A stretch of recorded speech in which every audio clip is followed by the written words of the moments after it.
నమస్తే అండి. నేను రత్నపిల్ల. ఈరోజు మనమాట అపజయం, విజయం ఈ 2 మన జీవితంలో ఉంటాయి. అపజయం అనే చేదుకి భయపడితే, గెలుపు అనే తీపిని మన జీవితంలో ఎప్పటికి పరిచయం కాదు. సో, ఓటమి చేదని మనం భయపడి వెనక్కి వెళ్ళిపోతే, విజయం అనే రుచిని మన జీవితంలో ఎప్పుడు తెలుసుకోలేం.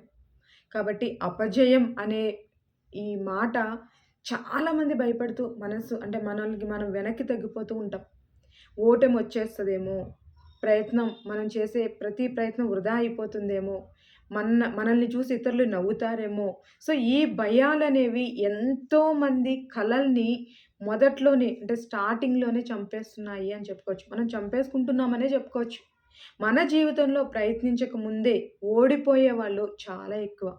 ఎందుకంటే వాళ్ళకి ఓటమి కాదు భయం.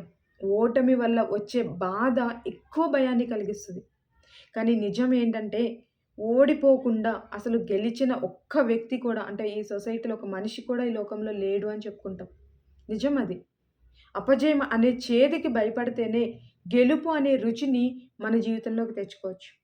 మన జీవితంలో ఎప్పటికీ ఆస్వాదించలేము చేదు అని భయపడితే. సో, విజయం అనేది ఒక్క రోజులో కాదు, లేదా ఒక క్షణంలోనో, గంటలోనో వచ్చేది కాదు. ఎన్నో అపజయాల మీద నడిచిన ఒక ప్రయాణం. ఓటమి నిన్ను బలహీనుడిని చేస్తుంది అంటాం. కానీ బలంగా తయారు చేస్తుంది. ఎందుకంటే చిన్నప్పుడు చిన్న పిల్లలు నడుస్తూ ఉంటారు. పాగుతూ ఉంటారు. సో, లెగిసి నడుస్తూ ఉంటారు. ఎన్నో సార్లు పడిపోతారు. కానీ పడిపోయాము అని వాళ్ళు నడవడం మానేయరు కదా!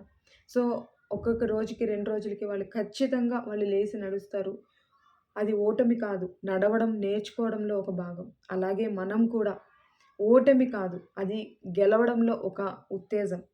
మన జీవితం కూడా అంతే. ఒక్కోసారి నీతో నువ్వే అడిగేసుకో. నిజంగా నీలో నువ్వే బాధపడు, లేతే ఓదార్చుకో, భయాన్ని తగ్గించుకో. సో, మళ్ళీ ప్రయత్నం చెయి. సో, ఈ ప్రయత్నించి ఎన్నో సార్లు ఓడిపోవచ్చు. కానీ ప్రయత్నించిన వాడు ఎప్పటికీ ఓడిపోడు అని చెప్తారు.